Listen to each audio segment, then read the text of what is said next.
चलो भाई, ये तो अपनी बात हो गई रोलिंग विदाउट स्लिपिंग और रोलिंग विद स्लिपिंग की। अब आगे बढ़ने से पहले छोटा सा मैं ये जो इंस्टेंटेनियस सेंटर ऑफ रोटेशन का आइडिया हमने देखा था, इसको थोड़ा सा मैं और फॉर्मली इंट्रोड्यूस कर देता हूं। इसमें एक दो चीजें और होती हैं, वो थोड़ा सा अच्छे तरीके से कवर कर लेते हैं, फिर हम आगे बढ़ेंगे। देखो, हमने देखा था कि अगर मान लो सपोज कोई ऐसा ऑब्जेक्ट है जो रोटेशन विद ट्रांसलेशन कर रहा है, और उस ऑब्जेक्ट में आपको कोई ऐसा पॉइंट दिख जाता है जिसकी वेलोसिटी किसी इंस्टेंट के ऊपर जीरो है, तो हम ये बोल देते हैं कि उस पॉइंट को हम इंस्टेंटेनियस सेंटर ऑफ रोटेशन बोल देते थे।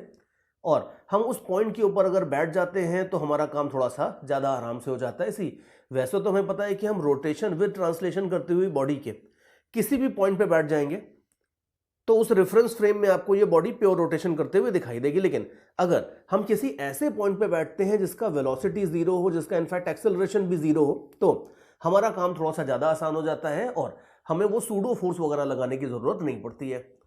ये जो आइडिया था, इसी को थोड़ा सा फॉर्मली और थोड़ा सा और अच्छे से अपन आगे बढ़ाते हैं। देखो, हमने अभी तक मोस्टली देखा है कि जो हमारे पास व्हील्स रोटेशन विद ट्रांसलेशन करते थे, वो अगर स्लिपिंग नहीं कर रहे हैं तो उसके बॉटम पॉइंट की वेलोसिटी जीरो होती थी, एक्सेलरेशन का सरफेस के पैरेलल वाला कंपोनेंट भी जीरो होता था, और जो सेंट्रिपिटल एक्सेलरेशन होता था उसके सूडो फोर्स से हमने देखा था कि कोई खास जनरली बहुत ज़्यादा टॉर्क वॉर्क लगता नहीं है इन मोस्ट ऑफ द क्वेश्चन। तो हमने देखा था कि इस तरह के क्वेश्चंस में हम generally instantaneous centre of rotation का यूज करते थे।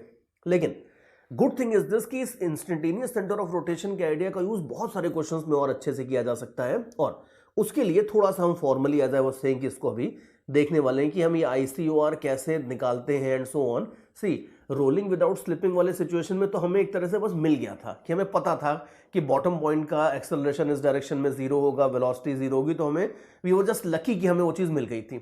लेकिन एक प्रॉपर तरीका होता है जिससे ICOR निकाला जा सकता है। अब जरा उसके ऊपर आते हैं। देखो, बहुत सिंपल सा फंडा है। ICOR निकालने के लिए बस आपको एक हल्की सी इंफॉर्मेशन चाहिए होती है। यू कैन सी कि ये मैंने आपको ग्रीन कलर से एक रिजिड बॉडी बना के दे रखी है। ये कैसा भी मोशन कर रही है, रोटेशन, ट्रांसलेशन, कुछ भी कॉम्प्लिकेटेड साइज का मोशन है। और मान लो सपोज मुझे ये पता है, इसके अंदर मुझे दो पॉइंट्स पता है, ए और दो पॉइंट्स ले लिए मैंने, ए और बी, और पॉइंट ए की मुझे वेलोसिटी पता है और पॉइंट बी की वेलोसिटी भी पता है। इस तरीके से लुक केयरफुली कि हमने शुरू से ही देखा था कि कोई ऑब्जेक्ट अगर रोटेशन या रोटेशन विद ट्रांसलेशन करता है तो उसके अलग अलग पॉइंट्स की वेलोसिटी कुछ भी अलग अलग हो सकती है। तो यहां पे मान लो सपोज रिजिड बॉडी के अंदर कोई दो अलग अलग पॉइंट्स की मुझे वेलोसिटी पता है। In fact I should strictly speaking से वेलोसिटी के डायरेक्शन मुझे पता है, ऐसे और ऐसे। तो ICOR निकालने का बड़ा सिंपल सा फंडा होता है कि ये जो दो वेलोसिटीज आपको दी रहती हैं, इन दोनों वेलोसिटी की परपेंडिकुलर बनाओ, इन दोनों वेलोसिटी के नॉर्मल दो लाइंस बनाओ, और ये दो लाइंस जिस पॉइंट के ऊपर इंटरसेक्ट कर जाएंगी, ये पॉइंट जो होता है ये इंस्टेंटेनियस सेंटर ऑफ रोटेशन हो जाता है। As simple as this, which you can see is quite logical also, because you know very well कि कोई भी चीज अगर प्योर रोटेशन करती है तो प्योर रोटेशन में हमें मालूम है कि हर पार्टिकल की वेलोसिटी सर्कल के टैंजेंट के अलोंग होती है। टैंजेंट का परपेंडिकुलर रेडियस होता है और अलग अलग रेडियाई के पॉइंट ऑफ इंटरसेक्शन को ही हम सेंटर ऑफ रोटेशन बोलते हैं। तो यहां पे भी हमने और कुछ नहीं किया है, हमने खाली सेंटर ऑफ रोटेशन जो होता है उसकी डेफिनेशन जो कॉमन सेंस से अपने को पता ही है उसको हमने यूज कर लिया है और कुछ नहीं है। स्ट्रेट फॉरवर्ड, बिल्कुल सीधी सी बात है कि रूल में एक बार वापस बता देता हूं कि अगर आपको दो अलग अलग पॉइंट्स की वेलोसिटी के बस डायरेक्शन पता है, ध्यान से देखो, मैग्नीट्यूड भी पता होने की जरूरत नहीं है, डायरेक्शन अगर पता है तो आप इन वेलोसिटीज के परपेंडिकुलर लाइंस बनाओ। ये एक तरह से रेडियाई होंगे, RA और RB, और रेडियाई का इंटरसेक्शन पॉइंट जो होता है ये सिंपली आपका इंस्टेंटेनियस सेंटर ऑफ रोटेशन हो जाता है। ये बड़ा सीधा सा सिंपल सा तरीका है ICOR को लोकेट करने का। जैसे मैं थोड़ा सा एक आध एग्जांपल भी लेके दिखाता हूं आपको। देखो, जैसे अगर मान लो सपोज लेट अस से कि मेरे पास इस तरह की सिचुएशन है, एक हॉरिजॉन्टल ग्राउंड है, एक वर्टिकल वॉल है, और इसके ऊपर मान लो सपोज मैं आपको बोल देता हूं कि एक रॉड है। ये रॉड अगर मान लो सपोज स्लाइड कर रही है, रॉड स्लाइड कर रही है इस तरीके से इसका कि इसका जो एंड A है ये वर्टिकली नीचे आ रहा है। This and A always remains in contact with the wall, ये आपको दिया है। जो एंड B है ये हॉरिजॉन्टली मूव कर रहा है इस तरीके से। तो यू कैन इजीली सी कि अगर रॉड मान लो ऐसे स्लाइड करती जा रही है, यूं दीवार के अगेंस्ट यूं स्लाइड करती जा रही है, तो यू कैन इजीली सी कि जो रॉड का सेंटर होगा ये सेंटर मूव भी करेगा और रॉड का एंगल भी चेंज होगा। इसका मतलब है कि रॉड का रोटेशन भी होगा। तो ये आप क्लियरली देख सकते हो कि ये रोटेशन विद ट्रांसलेशन वाला सिनेरियो है।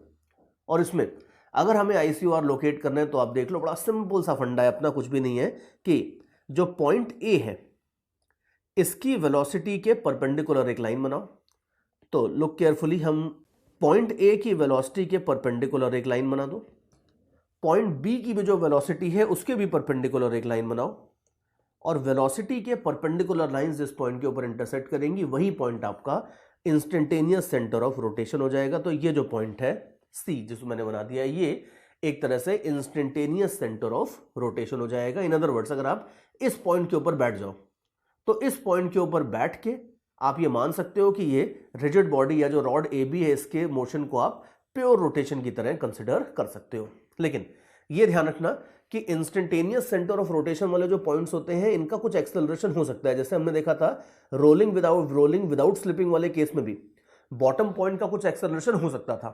तो उसके अकॉर्डिंग अगर कुछ सूडो फोर्स बनता है तो वो सूडो फोर्स आपको लगाना है। ऑल्दो ज्यादातर जेई लेवल के क्वेश्चंस ऐसे ही आपको दिए जाएंगे कि वो सूडो फोर्स या तो होगा नहीं, या होगा तो उसका टॉर्क जीरो हो जाएगा, एटसेट्रा एटसेट्रा। ये सब आपको जनरली जेई लेवल पे ज्यादातर ऐसे ही क्वेश्चंस देंगे। लेकिन फिर भी कंसेप्ट चेक करने के लिए जेई एडवांस में वो अगर अच्छे लेवल का क्वेश्चन बना रहे हैं, जेई एडवांस में अगर वो कोई ऐसा क्वेश्चन बना रहे हैं जिससे वो चेक करना चाहते हैं कि टॉप लेवल के स्टूडेंट्स कौन है, तो उसमें वो आपको जरूर ऐसा फंसाने की कोशिश कर सकते हैं। They can give you something जहां पे सेंटर ऑफ ICOR का एक्सेलरेशन हो और उसके करस्पॉन्डिंग सूडो फोर्स आपको प्रॉपरली कंसिडर करना पड़े। But in most of the cases that is not going to happen. तो बट एनीवे, चलो अभी इतनी लंबी बात नहीं कर रहे, अभी तो सिंपल सी बात कर रहे हैं कि ICOR को लोकेट कैसे करते हैं। यू कैन सी इस तरीके से हम ICOR को लोकेट करेंगे।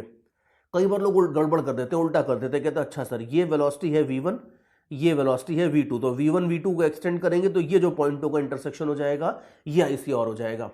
बिल्कुल नहीं, ध्यान से देखो कि वेलोसिटी के परपेंडिकुलर रेडियस होता है, तो वेलोसिटी के परपेंडिकुलर वाली जो लाइन बनाओगे वो रेडियस वाली लाइन होगी, और रेडियाई का इंटरसेक्शन पॉइंट जो होता है वो सेंटर होता है, ना कि वेलोसिटीज का इंटरसेक्शन पॉइंट।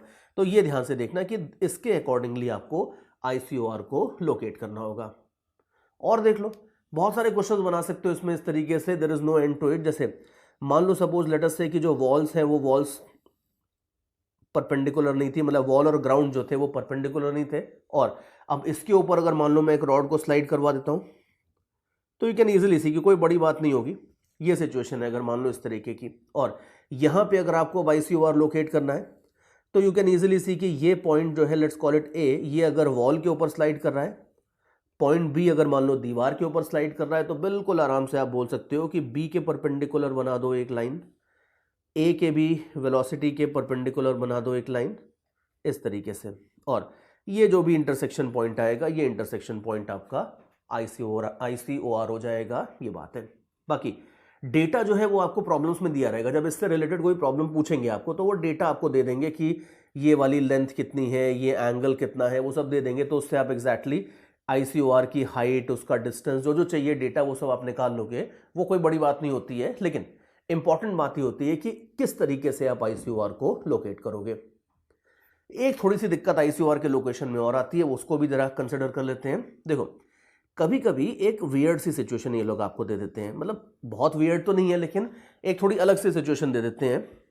कभी कभी ऐसा होता है कि आपको कोई रिजिड बॉडी दी जाती है, उसके अंदर दो पॉइंट्स दे दिए जाते हैं A और B, और इन दोनों की वेलोसिटी भी दे दी जाती है। लेकिन दिक्कत ये होती है कि पॉइंट A की वेलोसिटी और पॉइंट B की वेलोसिटी पैरेलल होती है। मतलब आपको अगर मान लो सपोज कोई ऐसी सिचुएशन दे दी जाए जिसमें रिजिड बॉडी के आपको उन दोनों पॉइंट्स की वेलोसिटी पता है जो दोनों पैरेलल डायरेक्शन में मूव कर रहे हैं एट अ पर्टिकुलर इंस्टेंस। तो मान लो A की वेलोसिटी है VA, B की वेलोसिटी है VB, ये दोनों अगर पैरेलल है। अब इस केस में आप देख लो कि इस केस में वो जो हमने रूल देखा था उस रूल से आप ICOR को लोकेट नहीं कर पाओगे, बिकॉज दिक्कत ये है कि VA के परपेंडिकुलर लाइन बनाओगे तो ऐसी आएगी, VB के परपेंडिकुलर लाइन बनाओगे तो सेम ही आएगी। अब आप देख लो कि दोनों लाइन अगर सेम ही हो जाती है तो इनके इंटरसेक्शन पॉइंट तो इनफाइनाइट इंटरसेक्शन पॉइंट है। अब अगर ऐसा है तो इसका मतलब है कि ज्यादा से ज्यादा आप ये बोल सकते हो कि जो ये ग्रीन लाइन बना रहा हूं, इन दोनों में इसी ग्रीन लाइन के ऊपर ICOR लाई करेगा, ये आप पक्की बात बोल सकते हो, बिकॉज दोनों परपेंडिकुलर लाइंस के या दोनों रेडियाई का जो भी इंटरसेक्शन पॉइंट होगा वो लाई तो इसी लाइन के ऊपर करेगा 100%, लेकिन एग्जैक्टली किस जगह लाई करेगा ये हम ऐसे एक पॉइंट नहीं मिल सकता इंटरसेक्शन पॉइंट का। यहां पे इंटरसेक्शन के तो इनफाइनाइट पॉइंट्स हैं।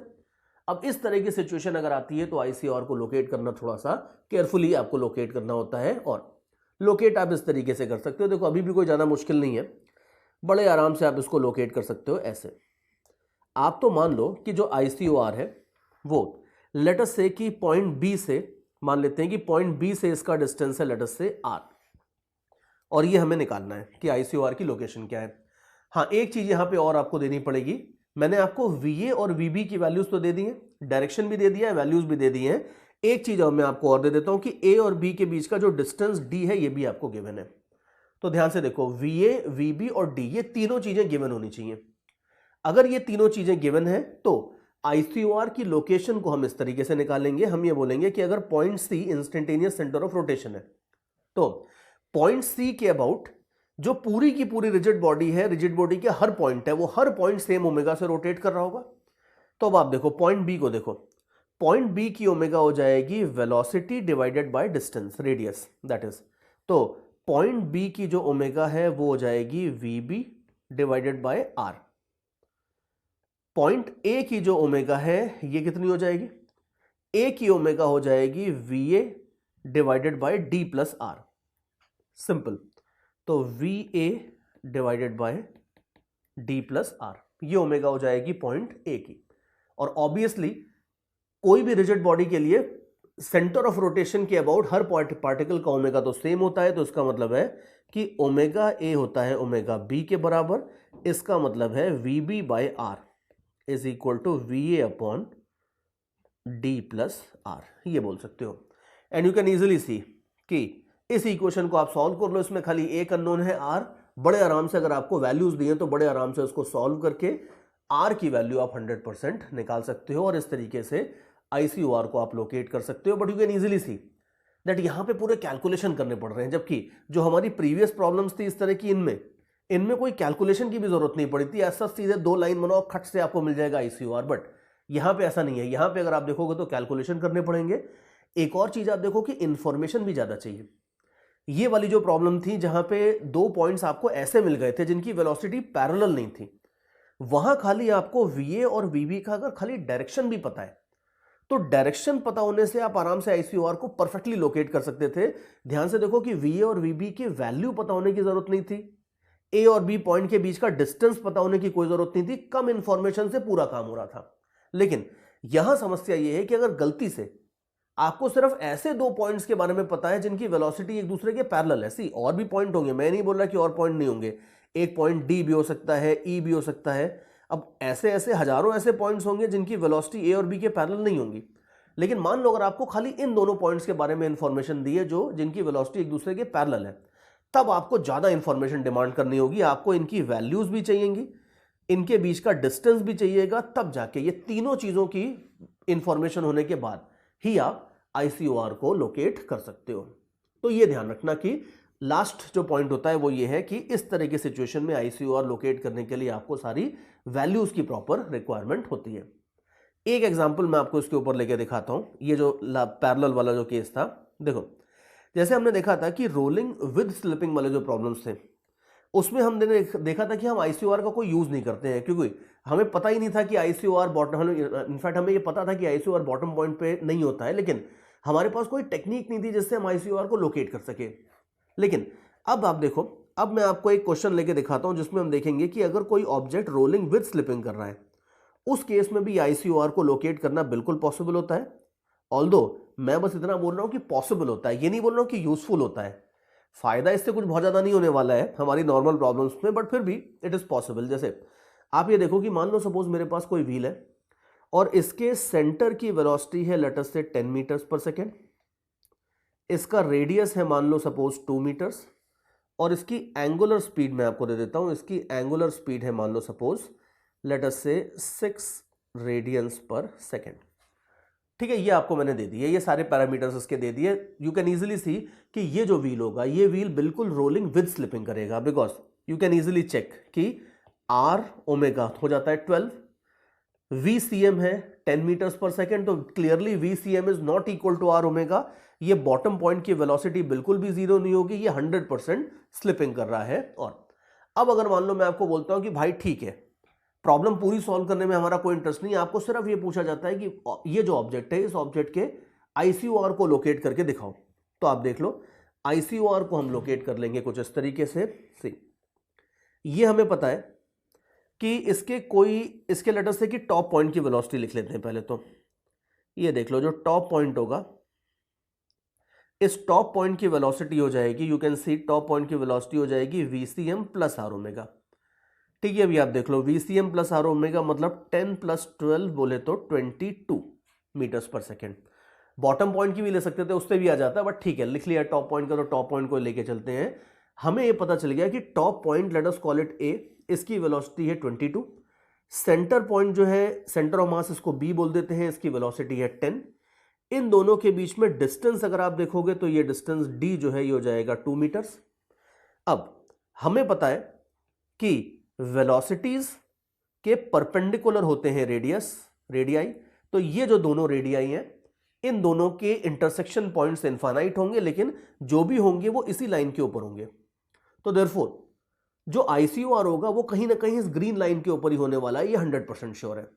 अब ये कहां पे होगा वो हम लोकेट कर लेंगे। अभी देख लो, मान लो सपोज पॉइंट B जो है यहां से ये R डिस्टेंस के ऊपर होता है ICOR, तो you can easily see now कि omega of point B about C, जो ओमेगा होगी पॉइंट B की, वो हो जाएगी velocity divided by R।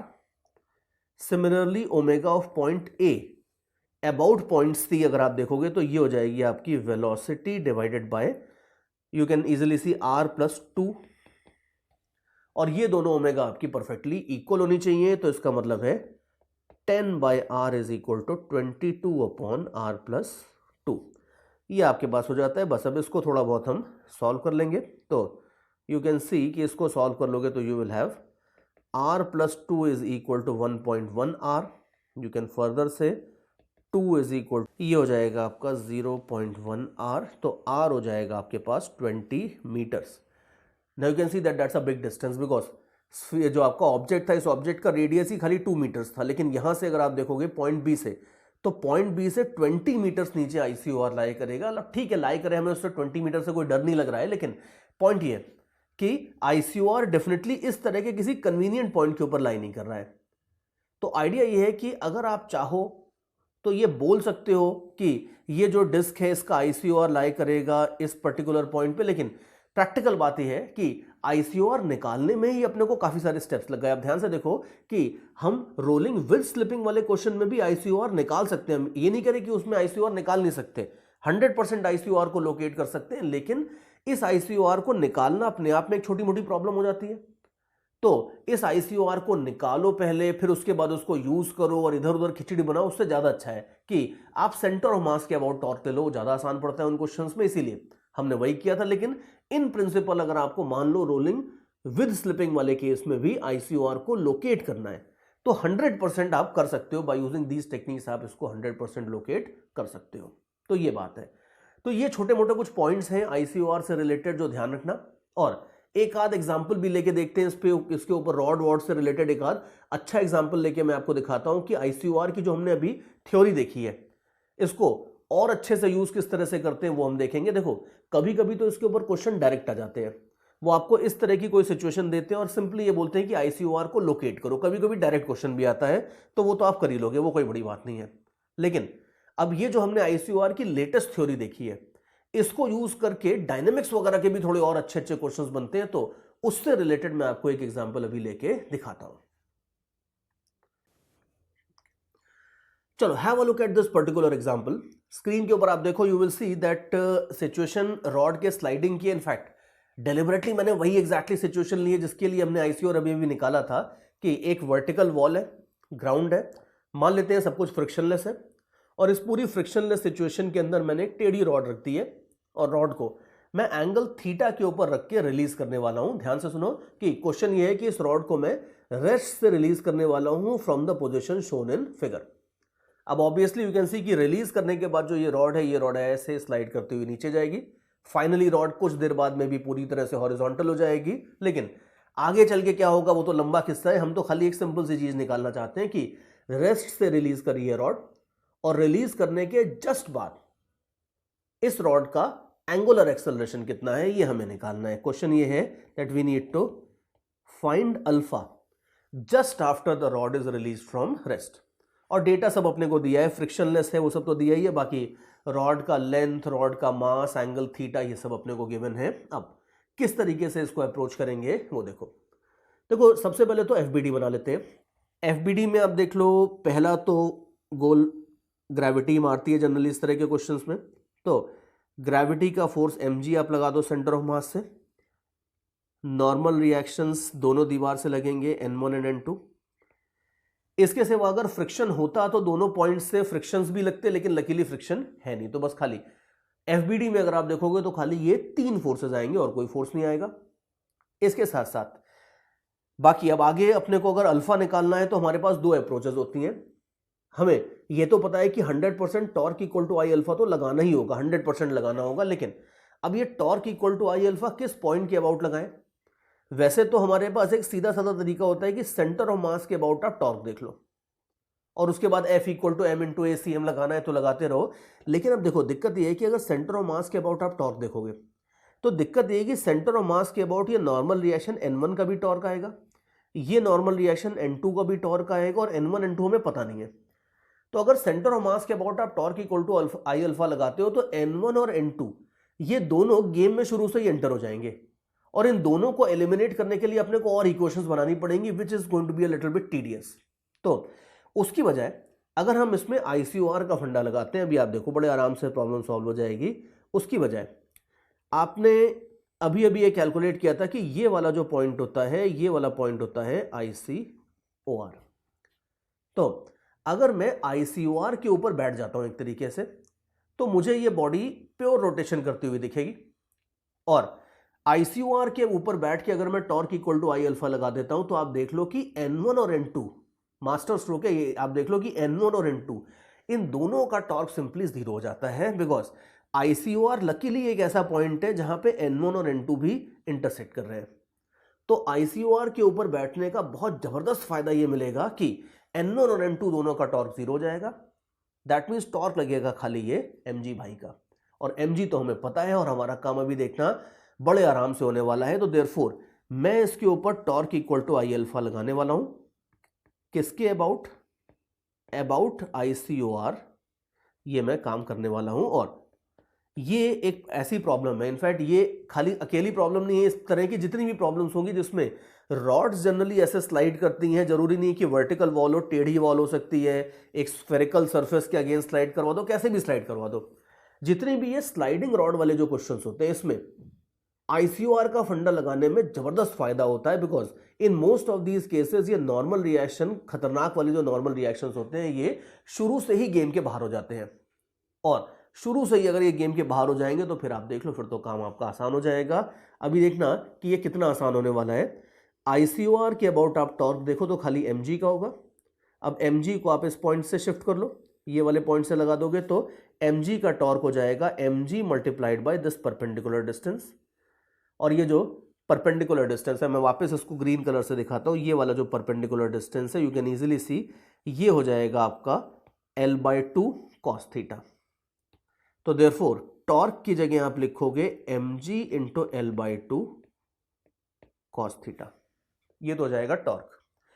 Moment of inertia आप देख लो, मोमेंट ऑफ इनर्शिया आप देख लो कि ये हमें मोमेंट ऑफ इनर्शिया भी अब रॉड की खाली इस पॉइंट के अबाउट नहीं चाहिए, हमें मोमेंट ऑफ इनर्शिया भी ICOR के अबाउट चाहिए, बट हम वो बड़े आराम से पैरेलल एक्सिस थ्योरम से निकालने वाले हैं। यू कैन सी कि पैरेलल एक्सिस थ्योरम से मोमेंट ऑफ इनर्शिया निकालने के लिए आप देख लो कि ये डिस्टेंस जो मैंने अभी मार्क किया है इसको स्मॉल r बोल देते हैं। मोमेंट ऑफ इनर्शिया हो जाएगा ICM प्लस mr²। और ध्यान से देखो फर्दर की जो r है, ये r और कुछ भी नहीं है, ये जो पूरी बड़ी डायगोनल होती है, इस बड़ी डायगोनल का आधा हो जाएगा r, और बड़ी डायगोनल जो होगी, let me mark it again, ये बड़ी डायगोनल और कुछ नहीं है, दूसरी डायगोनल के बराबर है। रेक्टेंगल की दोनों डायगोनल्स तो बराबर लेंथ की होती हैं, तो ये बड़ी डायगोनल का लेंथ L है, where L is the length of rod, और जो स्मॉल r है ये और कुछ नहीं है, ये सिंपली हो जाएगा L/2। तो देयरफॉर यू कैन सी कि टॉर्क तो हमने निकाल लिया है, moment of inertia parallel axis theorem लगा रहा हूं, ये हो जाएगा ICM प्लस आर स्क्वायर, और आर हमने देखा है ये था L/2, तो ये होने वाला है आपका moment of inertia about ICOR। बस इसको थोड़ा सा सिंप्लीफाई कर लो, तो ml²/4 कॉमन ले लो, 1/3 + 1, so that ultimately will be ml²/3। ये हो जाएगा मोमेंट ऑफ इनर्शिया, और बस हो गया काम अपना, बिकॉज आप देख लो टॉर्क भी मिल गया, मोमेंट ऑफ इनर्शिया भी मिल गया। इसके बाद बस खाली आपको इनका रेशियो ले लेना है और कुछ नहीं है, तो अल्फा हो जाएगा टॉर्क/I। ठीक है, पूरा फाइनल आंसर निकाल ही लेते हैं, बिकॉज छोटा सा ही कैलकुलेशन है, और प्रॉब्लम दूसरे तरीकों से सॉल्व करोगे तो बड़ी लेंदी प्रॉब्लम बनती है, but this method will give you the answer quite easily and quickly. तो ये आप देख लो कि ये जो चीजें हैं ये सब करके आपको मिल जाएगा 3/2 g cos θ/L। ठीक है, थोड़ा हाईलाइट भी कर देता हूं, ये आपके पास आ जाएगा angular acceleration, simple and easy. Final answer आ गया, यू कैन सी कि कुछ भी और नहीं करना है आपको, बिल्कुल फाइनल आंसर आ गया है कि एंगुलर एक्सेलरेशन ऑफ रॉड कितना होगा। एंड आई वुड सीरियसली से एट दिस पॉइंट कि आप इस वीडियो को पॉज करके एक बार आप इसको ऑल्टरनेट तरीके से भी निकालने की कोशिश करो। जो ऑल्टरनेट तरीका होता है, जैसे मैंने शुरू में रोटेशन में ट्रांसलेशन में बताया था कि बहुत सारी गाइड्स में ऐसा दिया रहता है कि ज्यादा मत सोचो, सेंटर ऑफ मास के अबाउट टॉर्क और सेंटर ऑफ मास का ट्रांसलेशन में प्रॉब्लम को तोड़ दो, हमेशा यही करो। ये अप्रोच बड़ी खतरनाक रहती है, बिकॉज ये अप्रोच ठीक है, इसमें कुछ गलत नहीं है अप्रोच में, लेकिन दिक्कत ये है कि we have to be a little bit more versatile. हमें पता होना चाहिए कि कौन सी बॉल पे कौन सा शॉट लगाना है, ऐसा नहीं कि हर बॉल पे प्लेट कर देना है। आउट कभी नहीं होंगे लेकिन रन भी नहीं कभी बनेंगे, तो therefore you have to be careful about this thing कि बहुत सारी प्रॉब्लम जरूर इस तरह की होती हैं जिसमें सेंटर ऑफ मास के अबाउट टॉर्क लेते हैं, लेकिन बहुत सारी ऐसी प्रॉब्लम्स भी होती हैं जिसमें किसी दूसरे पॉइंट के अबाउट टॉर्क लेने से आपका काम काफी ज्यादा आसान हो जाता है, और बहुत सारे फर्दर ऐसी प्रॉब्लम्स होती हैं जिसमें वो ऑल्टरनेट पॉइंट आपका ICOR होता है। और स्पेशली ये रॉड्स की स्लाइडिंग वाली जो प्रॉब्लम्स होती हैं उसमें ICOR के अबाउट आप टॉर्क लोगे तो आपका काम 100% ज्यादा आसान होगा ही होगा, ये बात है। तो ये हमारे पास अल्फा की वैल्यू आ जाती है, और इसके बाद बाकी अगर आप चाहो तो F = m × ACM लगाना चाहो तो आप बिल्कुल लगाओ आगे चल के, लेकिन वो तब लगाने की जरूरत पड़ेगी अगर आपको किसी प्रॉब्लम में ये नॉर्मल रिएक्शन वगैरह निकालने को बोल देते हैं, तब उसमें फिर आप और चीजें लगाते रहो, उसमें आप F = m × ACM भी लगाओ, बाकी सारी चीजें भी लगाओ। बट अगर आपको अल्फा निकालना था तो बड़े आराम से आप एंगुलर एक्सेलरेशन अल्फा इस तरीके से निकाल सकते हो, ये बात है। तो ये ध्यान रखना कि ये जो पूरी क्लास ऑफ प्रॉब्लम है जिसमें दो वॉल्स वगैरह के अराउंड रॉड स्लिप होती है, उसमें ये ICOR वाली अप्रोच बहुत यूजफुल होती है फॉर कैलकुलेशन ऑफ अल्फा। चलो भाई, रोटेशन विद ट्रांसलेशन डायनेमिक्स में और आगे चलते हैं, एंड अब थोड़ा सा ये भी देखते हैं कि जो मास पुली सिस्टम है उसमें हम इसको किस तरीके से आइडियाज को लगा सकते हैं। देखो, याद करो जब हम प्योर रोटेशन में थे तब मैंने वहां पे नॉन आइडियल पुलीज इंट्रोड्यूस करी थी, और मैंने वहां पे सिंपली ये बताया था कि एक नॉन आइडियल पुली अगर है तो उसके दोनों साइड में टेंशन T1 और T2 आपको अलग ले रहे हैं, और पुली के ऊपर टॉर्क = I अल्फा वगैरह की इक्वेशन लगानी, और बाकी ब्लॉक्स के ऊपर F = ma की प्रॉब्लम वैसी रहेगी जैसी पहले होती थी, and we know how to solve those kind of problems. लेकिन यहां पे अब हम थोड़ा सा एक स्टेप और आगे जाने वाले हैं, and we will have a look at the situation जहां पे एक नॉन आइडियल पुली है और वो खाली प्योर रोटेशन नहीं करेगी, वो रोटेशन के साथ साथ ट्रांसलेशन भी करेगी। जैसे have a look at this little fellow here. मान लो ये प्रॉब्लम जो मैंने दी है इसमें सिचुएशन ये है दैट दो ब्लॉक्स हैं, दोनों का मास m ईच है। एक चलो अपनी कन्वीनियंस के लिए हम आइडियल पुली दे देते हैं, और ये जो पुली है, ये पुली आप ध्यान से देखो कि ये पुली रोटेट भी करेगी कुछ ऐसे, और इसके साथ साथ नीचे भी जाएगी। जब आप इसको छोड़ोगे सिस्टम को तो ये नीचे भी जाने वाली है ब्लॉक के साथ साथ। तो यू कैन क्लियरली सी कि ये नॉन आइडियल पुली है जिसका मास गिवन है, रेडियस गिवन है, मोमेंट ऑफ इनर्शिया भी पता चल जाएगी, और ये रोटेशन विद ट्रांसलेशन दोनों करने वाली है। और हमारा टारगेट ये है कि अब इस प्रॉब्लम को सॉल्व करके अपने को सारी चीजें निकालनी है, जैसे जो भी निकालना है सब निकाल लेंगे। पुली का एंगुलर एक्सेलरेशन, ब्लॉक्स के A1 और A2 जो एक्सेलरेशन होंगे, we will try to calculate everything. और ध्यान रखना कि ये हमारा पहला प्रॉब्लम है जिसमें हम एक नॉन आइडियल पुली भी ले रहे हैं, और नॉन आइडियल पुली रोटेशन के साथ साथ ट्रांसलेशन भी कर रही है। और जो थ्योरी हम इस पर्टिकुलर एग्जांपल में डेवलप करेंगे वो थ्योरी का यूज करके इस वैरायटी के सारे क्वेश्चंस आप 100% सॉल्व कर लोगे। तो ध्यान रखना कि ये जो हम एग्जांपल देखने वाले हैं ये एग्जांपल कम थ्योरी ज्यादा है। इनफैक्ट थ्योरी तो हमारी पुरानी वाली लगेगी, लेकिन जो भी इस तरह टाइप के सारे क्वेश्चंस होंगे वो बिल्कुल इसी टेक्निक से सॉल्व होंगे। So now let us carefully go ahead and see कि इस तरह के क्वेश्चंस को कैसे टैकल किया जाता है। एंड सबसे पहले तो मैं आपको नॉर्मल मेथड से इस प्रॉब्लम को सॉल्व करके दिखाता हूं। नॉर्मल मेथड मतलब जो आपको ज्यादातर बुक्स में, गाइड्स में मिलेगा और ज्यादातर लोग यूज भी करते हैं, और जिसको बेसिक मेथड कहा जाता है। सबसे पहले तो उस मेथड से अपन इसको सॉल्व करके देखते हैं। और जैसा कि आप समझ ही गए होंगे कि कोई दूसरा मेथड भी है जो शायद ज्यादा बेटर होगा, इनफैक्ट शायद नहीं, काफी ज्यादा बेटर होने वाला है, उसके ऊपर हम बाद में आएंगे। लेकिन जो बेसिक्स होते हैं वो भी थोड़े से क्लियर करना जरूरी होता है। तो सबसे पहले इसको जो बिल्कुल सिंपल तरीका होता है, डायरेक्ट तरीका होता है, उससे सॉल्व करके देखते हैं। देखो इस प्रॉब्लम में आप देख लो कि सबसे पहले एक्सेलरेशंस a1 a2 वगैरह सब मार्क कर देते हैं। सी वी डोंट नो इस ब्लॉक का कितना एक्सेलरेशन है, so let's call it a1। ये ब्लॉक मान लो a2 एक्सेलरेशन से नीचे जाएगा। अब आप पुली के लिए देख लो, पुली में जो भी हो अल्टीमेटली पुली का सेंटर इस ब्लॉक से अटैच्ड है। तो पुली के सेंटर का जो मोशन होगा या सेंटर का जो एक्सेलरेशन होगा, जिसको हम ACM बोलते हैं, वो और कुछ नहीं होगा, वो अल्टीमेटली ये A2 ही होगा। तो इसको अलग से मार्क करने की जरूरत नहीं है। हाँ, ये जरूर है कि पुली का कुछ एंगुलर एक्सेलरेशन होगा। यू कैन इजीली सी कि ये वाला थ्रेड तो यहां पे जाके फिक्स हो जाता है। तो जब पुली नीचे जाएगी तो उसको यहां से तो कोई थ्रेड मिलने वाला नहीं है। ये वाला थ्रेड यहां से नीचे आएगा, बिकॉज ये ब्लॉक आगे आ सकता है, तो यहां से थ्रेड रिलीज होगा। पुली का ये वाला पॉइंट नीचे जाएगा।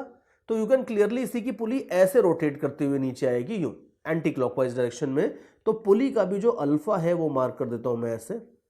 पुली का एंगुलर एक्सेलरेशन हो जाता है अल्फा, इस तरीके से। इसके साथ साथ टेंशन भी मार्क करने पड़ेंगे। तो टेंशन भी आप देख लो, टेंशन भी आप देख लो कि नॉन आइडियल पुली के दोनों साइड पे अलग अलग टेंशन होता है। तो ये डबल एरो से हम अपना टेंशन मार्क कर लेते हैं, T1 और T2। ये भी गिवन है कि जो ऊपर वाली पुली है वो आइडियल है। तो इसका मतलब है कि यहां पे अगर आप देखोगे तो ये टेंशन तो T1 ही होने वाला है। इस तरीके से हमने टेंशन मार्क कर लिए। और अब थोड़ा सा टेंशन होना आपको शुरू हो गया होगा अगर आपने नंबर ऑफ वेरिएबल्स काउंट कर लिया। आप देख लो A1 A2 alpha, 3 variable, T1 और T2। तो ये तो पूरे 5 पांडव तैयार हो गए अपने। 5 वेरिएबल्स की प्रॉब्लम है, और 5 वेरिएबल मत का मतलब है कि हमें 5 इक्वेशंस निकालनी है किसी तरीके से, और उसके बाद अपना प्रॉब्लम सॉल्व हो जाएगा।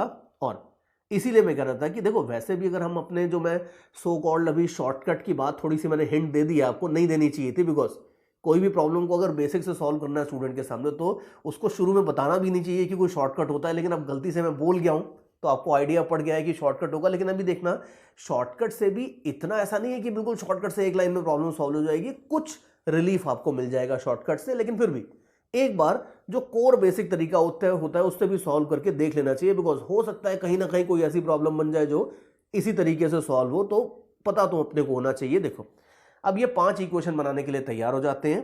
It's not going to be that tough also, थोड़ा लेंथी जरूर हो जाएगा। सी एक बेसिक आइडिया तो क्लियर है कि जितने ब्लॉक्स होते हैं इन सारे ब्लॉक्स के ऊपर F इक्वल टू ma लगाना होता है। तो आप m ऊपर वाले m से स्टार्ट करो। इसके लिए आप देख लो बहुत ही सिंपल है। इसके लिए अगर आप देख लो तो फोर्स खाली लग रहा है T1, this will be equal to mass multiplied by acceleration. ठीक है, एक इक्वेशन तो सीधे सीधे बन गई। नीचे वाला जो ब्लॉक है मैं इसके ऊपर भी F इक्वल टू ma लगाने वाला हूं, लेकिन बेटर ये रहेगा कि इसके ऊपर अलग से F इक्वल टू ma लगाने की बजाय आप ये पुली और ब्लॉक दोनों को कंबाइन मानो। इन दोनों के टोटल मास को आप देख लो, टोटल मास हो जाएगा 3m। इस 3m को अगर आप देखो तो ये 3m तो एटलीस्ट इस पूरे 3m का ट्रांसलेशन तो साथ में हो रहा है। तो ये पूरे 3m के ऊपर मैं इकट्ठा F इक्वल टू ma लगा दूंगा तो थोड़ा सा ज्यादा बेटर पड़ेगा। आप ये देखो कि जो ग्रेविटी का फोर्स होगा वो जाएगा इसके ऊपर 3mg, और ऊपर लग रहे हैं T1 और T2। आप ध्यान से देखो कि ये पूरे 3m को अगर आप देखोगे तो इस पूरे 3m के ऊपर एक्सटर्नल फोर्सेस खाली ये तीनों है। जानबूझ के मैंने इन दोनों को साथ में लिया, उससे मुझे फायदा ये होगा कि जो बीच का थ्रेड है इसके अंदर कुछ T3 टेंशन और होगा।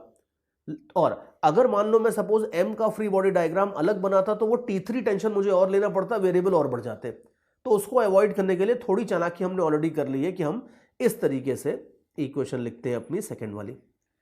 सो लुक केयरफुली, इक्वेशंस बनती हैं F इक्वल टू ma लगाने से और torque equal to I alpha लगाने से। अब F इक्वल टू ma हम जितना लगा सकते थे जिस जिस ऑब्जेक्ट के ऊपर लगा चुके हैं। F इक्वल टू ma अब हमें और कोई इक्वेशन नहीं देने वाला है। तो torque equal to I alpha की शरण में जाते हैं और torque equal to I alpha से निकालते हैं इक्वेशन। अब देखो torque equal to I alpha हम ये पुली के ऊपर लगाने वाले हैं।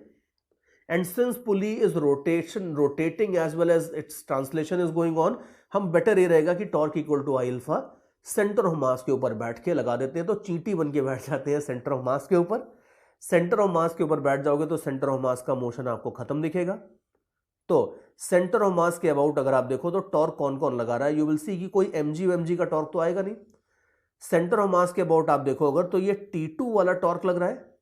एंड लुक केयरफुली कि ये अगर डिस्क है और ये T2 है तो खुद ही देख लो कि ये T2 जो है ये डिस्क को एंटी क्लॉकवाइज रोटेट कर रहा है और ये T1 इसको उल्टे डायरेक्शन में रोटेट करने की कोशिश कर रहा है। तो देयरफॉर अल्फा अगर एंटी क्लॉकवाइज है तो T2 उसको सपोर्ट करेगा, T1 उसको अपोज करेगा। तो जब आप torque equal to I alpha लगा रहे हो किसके ऊपर, पुली के ऊपर, तो T2 का टॉर्क हो जाएगा इतना T2R, T1 का टॉर्क हो जाएगा T1R, दोनों को सब्ट्रैक्ट करेंगे, इसके सिवा कोई और टॉर्क लगेगा नहीं। So this will be equal to mr² 2 multiplied by alpha. Torque equal to I alpha हमने लगा दिया है किसके ऊपर, डिस्क के ऊपर। तो अब आप देख लो एक R तो कैंसिल कर दोगे तो ये हो जाएगा आपका T2 minus T1 is equal to mr alpha. ये आपके पास एक इक्वेशन आ जाएगी। और तो torque equal to I alpha से भी हमें एक इक्वेशन मिल गई। And now you can further see कि डायनेमिक्स हमें और कोई इक्वेशन नहीं देने वाली है। F equal to M A जितना लग सकता था लगा चुके हैं। Torque equal to I alpha सिर्फ एक ही रोटेटिंग बॉडी थी तो उसके ऊपर हम ऑलरेडी लगा चुके हैं। डायनेमिक्स हमें इससे ज्यादा कुछ देने वाली नहीं है। लेकिन यार अभी भी 2 इक्वेशंस कम पड़ रही हैं बिकॉज 5 वेरिएबल थे। अब 5 वेरिएबल के अगेंस्ट हमने खाली 3 इक्वेशन खड़ी करी है, अभी तक 2 इक्वेशन का शॉर्टेज चल रहा है। अब ये 2 इक्वेशन कहां से निकालेंगे, ये बड़ी टेंशन वाली बात है। तो देखते हैं।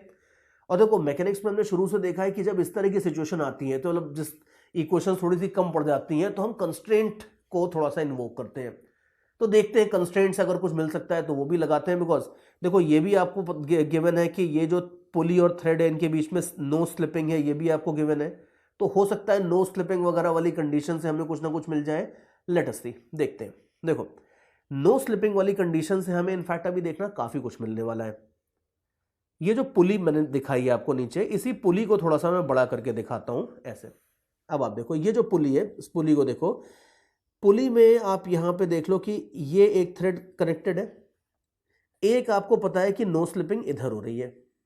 याद करो नो स्लिपिंग का मतलब क्या होता था, नो स्लिपिंग का मतलब होता था कि अगर एक बॉडी ऐसी है दूसरी बॉडी ऐसी है, इनके पॉइंट ऑफ कांटेक्ट की वेलोसिटीज अगर इक्वल होती थी तब हम बोलते थे कि नो स्लिपिंग हो रही है।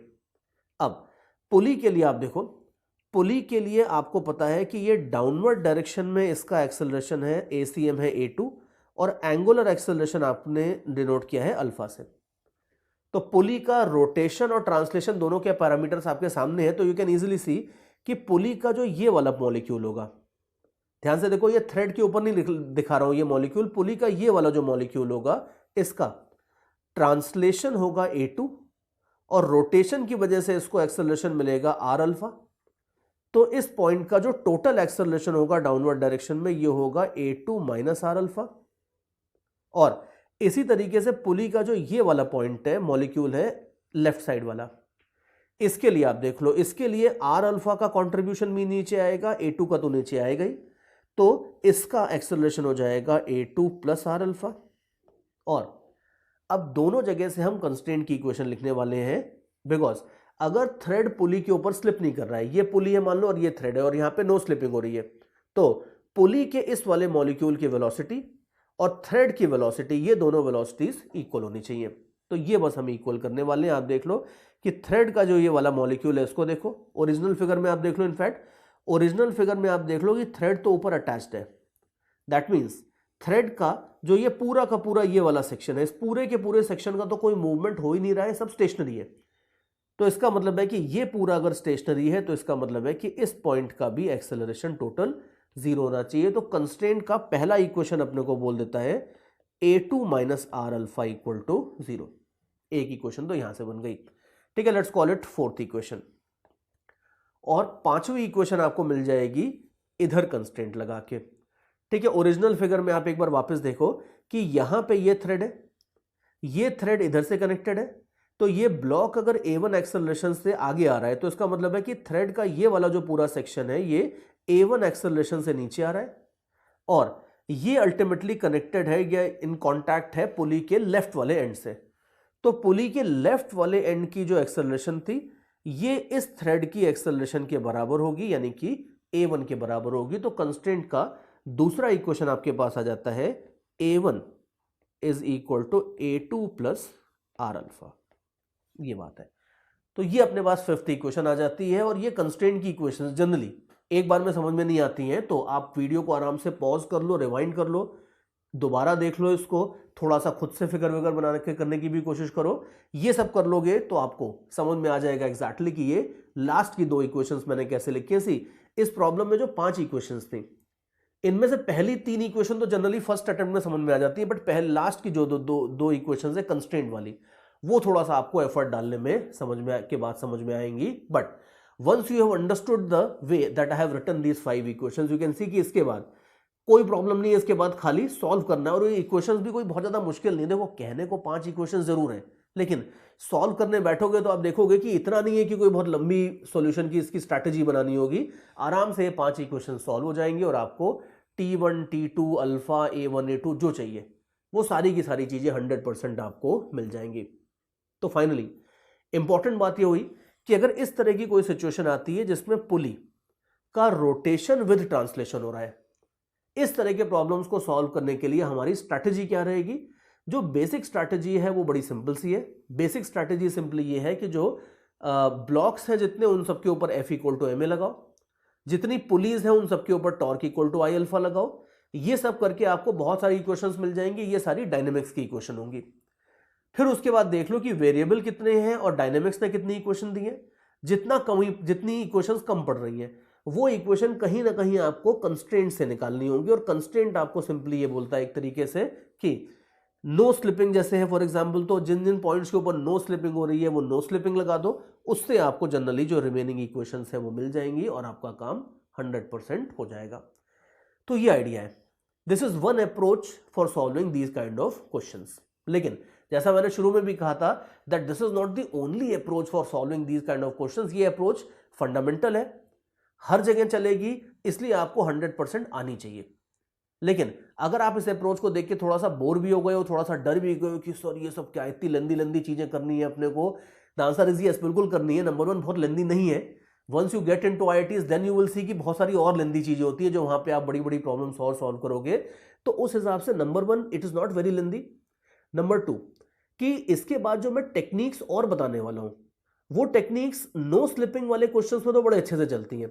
लेकिन अगर मान लो सपोज इसी में ऐसा होता है कि ये पुली और थ्रेड के बीच में स्लिपिंग भी हो रही होती है, कुछ भी और गड़बड़ होती है इधर उधर, तो ये फंडामेंटल अप्रोच के साथ अच्छी बात यह है कि ये हर जगह चलेगी, ये कभी फेल नहीं होने वाली है। थोड़ी कंस्ट्रेंट की इक्वेशन लिखने के तरीके बदल जाएंगे, थोड़ी बहुत चीजें और बदल जाएंगी, but the core approach is going to be always valid without any exception. लेकिन स्टिल आई विल से कि जेई लेवल की 99.99% प्रॉब्लम्स में एक दूसरी टेक्निक से अगर आप इसको सॉल्व करोगे तो प्रॉब्लम ज्यादा आसान होती है। और अब इसके बाद वो दूसरी टेक्निक क्या होती है उसके ऊपर जरा चलते हैं।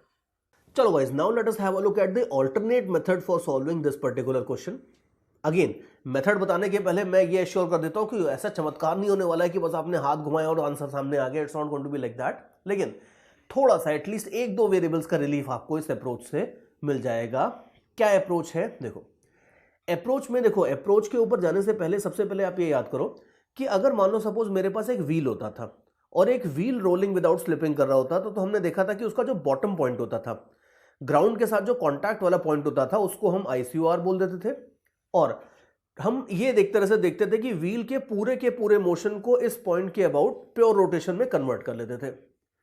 अब कुछ चीज आप यहां पे भी वैसे ही कर सकते हो। सी यहां पे आप देखो कि ये वाला जो थ्रेड है, ये वाला थ्रेड तो परफेक्टली स्टेशनरी है बिकॉज ये वॉल से बांध दिया हमने, ऊपर रूफ से अटैच कर दिया इसको। ये वाला थ्रेड परफेक्टली स्टेशनरी है। और इस पुली को आप देखो, ये पुली इस थ्रेड के ऊपर एक तरीके से घूमती हुई नीचे जा रही है। तो इट्स समथिंग लाइक दैट कि ये थ्रेड स्टेशनरी है और ये पुली ऐसे घूमती हुई यूं नीचे जा रही है। तो इसी फिगर को अगर आप थोड़ा सा सीधा करके देखोगे तो ये रोलिंग विदाउट स्लिपिंग वाली प्रॉब्लम है। जैसे ग्राउंड के ऊपर व्हील रोलिंग विदाउट स्लिपिंग करता था, वैसे ही थ्रेड के ऊपर ये पुली रोलिंग विदाउट स्लिपिंग करते हुए नीचे जा रही है। तो वो सेम आइडियाज जो यहां लगाते थे वो यहां पे भी आप लगा सकते हो। आप ये बोल सकते हो कि पुली के लिए इस पॉइंट का टेंजेंशियल एक्सेलरेशन हमेशा 0 है। तो पुली का जो ये वाला पॉइंट है, let me mark it again, इस वाले पॉइंट को आप ICOR बोल दो और ये बोल सकते हो कि पुली एक तरीके से इस पर्टिकुलर पॉइंट के अबाउट कर रही है प्योर रोटेशन। और प्योर रोटेशन के लिए जो एंगुलर एक्सेलरेशन है वो अपन अल्फा से ही डिनोट कर देते हैं अगर मान लो तो। फर्दर अब आप ये बोल सकते हो कि अगर ऐसा है तो देन यू कैन इजीली से कि जो ये सेंट्रल पॉइंट है, ये इसका जो एक्सेलरेशन हो जाएगा, इस एक्सेलरेशन को हमने पहले लेटर A2 से डिनोट किया था अलग से, बट आपको अब इसे A2 वे2 बोलने की जरूरत नहीं है। यू कैन डायरेक्टली से कि ये जो पॉइंट है, इस पॉइंट का एक्सेलरेशन हो जाएगा R मल्टीप्लाइड बाय अल्फा। तो इसके एक्सेलरेशन और यही एक्सेलरेशन ब्लॉक का भी हो जाएगा, तो ये एक्सेलरेशन हो जाएंगे दोनों के दोनों R अल्फा। वेरी नाइस, एक वेरिएबल A2 जो था वो कम हो गया। और आप देखो अभी इसी तरीके से आप ये बोल सकते हो कि रोलिंग विदाउट स्लिपिंग में जो व्हील होता था उसका जो दूसरा टॉप पॉइंट होता था उसका एक्सेलरेशन हो जाता था 2R अल्फा। तो ये जो पॉइंट होगा इसका एक्सेलरेशन अगर आप देखोगे तो ये हो जाने वाला है 2R अल्फा। कैसे? क्योंकि ये 2R है, हॉरिजॉन्टल जो ग्रीन डिस्टेंस दिखाया मैंने, अल्फा अपने को पता ही है। तो यू कैन फर्दर से कि ये जो पॉइंट है इसका एक्सेलरेशन हो जाएगा 2R अल्फा। और ये बड़ी बढ़िया बात हो गई है बिकॉज यू कैन सी कि ये जो पॉइंट है ये अल्टीमेटली थ्रेड के थ्रू कनेक्टेड है, कहां से? M से। तो ये पॉइंट अगर सीधा अल्टीमेटली M से कनेक्टेड है तो M का भी जो एक्सेलरेशन है ये हो जाएगा 2R अल्फा। तो देयरफॉर जिसको हमने पिछली बार एक अलग वेरिएबल A1 से डिनोट किया था वो A1 की जरूरत ही नहीं है, सीधे सीधे वो आपका 2R अल्फा हो जाएगा।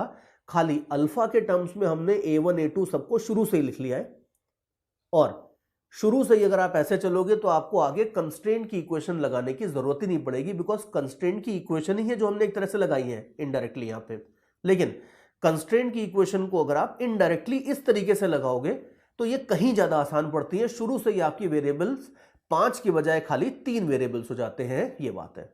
And which is going to be obviously a big highly beneficial. हालांकि अब इसके बाद देखो ऐसा नहीं है कि डायनेमिक्स की इक्वेशन कम हो जाएंगी, डायनेमिक्स की तो जो इक्वेशन लगनी है वो लगेंगी, लेकिन शुरू से ही आप 5 के बजाय 3 वेरिएबल से फाइट कर रहे हो, so the fight is definitely going to be easier.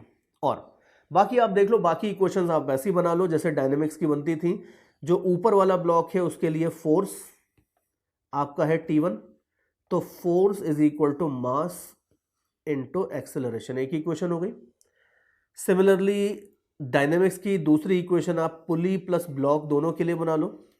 तो पुली प्लस ब्लॉक के लिए जो डाउनवर्ड फोर्स है ये हो जाएगा 3mg। See you can easily see कि वो इक्वेशंस मैं डायनेमिक्स की बिल्कुल वैसी बना रहा हूं जैसे मैंने पहले बनाई थी। एटलीस्ट फोर्स की इक्वेशंस तो इस तरह से ही बनेंगी। तो ये इक्वेशन हो जाएगी F equal to m into acceleration, this acceleration will be R alpha. But हाँ, टॉर्क की इक्वेशन में अब आप देख लो कि टॉर्क की इक्वेशन आप जरूरी नहीं है कि सेंटर ऑफ मास के अबाउट लो। टॉर्क की इक्वेशन अगर आप चाहो तो पुली के ऊपर जो टॉर्क है वो इस ICOR के अबाउट भी ले सकते हो, ये भी चल जाएगा। तो ICOR के अबाउट टॉर्क आप चाहो तो लिख सकते हो, लेकिन उसमें भी एक इश्यू आ सकता है देखो, बिकॉज ICOR के अबाउट आप टॉर्क लोगे तो एक दिक्कत ये आएगी कि फिर ये जो फोर्स है, जो टेंशन है T3, ध्यान से देखना कि ये टेंशन जो ग्रीन कलर से मैंने वर्टिकल लाइन छोटी सी बनाई है, इसमें जो थ्रेड है उस थ्रेड के अंदर टेंशन T3 है, and that T3 is not equal to mg। तो ये ध्यान रखना कि ये वाला टेंशन लेने की जरूरत पड़ जाएगी अगर आप ICOR के अबाउट टॉर्क लेते हो। तो देयरफॉर नया वेरिएबल इंट्रोड्यूस करने से फायदा नहीं है, तो हम torque equal to I alpha जो लगा रहे हैं वो सेंटर ऑफ मास के अबाउट ही लगा देते हैं जैसे हमने पिछली बार लगाया था। तो यू कैन अगेन सी कि T2R minus T1R is equal to 2m into R square by 2 into alpha. ठीक है भाई, torque equal to I alpha की भी इक्वेशन इंटरेस्टिंगली बिल्कुल वैसी बन जाती है जैसे आपने पहले बनाई थी। तो एज सच डायनेमिक्स की इक्वेशन में कोई फर्क नहीं पड़ेगा, लेकिन अच्छी बात यह है कि आपको लास्ट में वो दो कंस्ट्रेंट की इक्वेशन के साथ स्ट्रगल करने की कोई जरूरत नहीं है, बिकॉज उसको हमने बिल्कुल शुरू से अकाउंट में लेके ही वेरिएबल्स मार्क किए। तो यू कैन इजिली सी कि ऐसा नहीं है कि ये कोई बहुत रेडिकली नया मेथड हो गया है या कुछ अलग अप्रोच हो गई है। अप्रोच सेम है, मेथड भी सेम है, बस चीजों को हम ऐसे देखने की बजाय थोड़ा ऐसे देख रहे हैं, बस हल्का सा ये फर्क है। लेकिन एग्जाम में इस ऐसे और वैसे से ही बहुत फर्क पड़ जाता है, बिकॉज साइकोलॉजिकली भी एग्जाम में आपके ऊपर प्रेशर रहता है। अगर आपके पास 5-5 वेरिएबल्स आ जाएं और अगर इससे आप 30-40 सेकेंड्स 1 मिनट भी बचा लेते हो तो एग्जाम के मार्क्स में, स्कोर में आपका बहुत ज्यादा फर्क पड़ जाएगा और सिली मिस्टेक्स होने के भी चांसेस कम हो जाते हैं अगर नंबर ऑफ इक्वेशंस कम होती हैं। तो उनके सॉल्यूशन वगैरह में भी सिली मिस्टेक्स होने के चांसेस कम हो जाते हैं। तो आपको ये अप्रोच बिल्कुल 100% यूज करनी है, लेकिन फिर भी ये ध्यान रखना कि ये अप्रोच तब तक चलेगी जब तक नो स्लिपिंग हो रही है, बिकॉज सब कुछ हमने नो स्लिपिंग के बेसिस पे ही लिखा है यहाँ पे। अगर स्लिपिंग हो रही है, but that will not happen mostly, because अगर स्लिपिंग हो रही है तो फिर वो आपकी इक्वेशन भी लगेगी T2 = T1 e⁻ mu theta, वो कहानी वहां तक पहुंच जाएगी। तो अगर स्लिपिंग हो रही है तो मामला काफी गंभीर हो सकता है।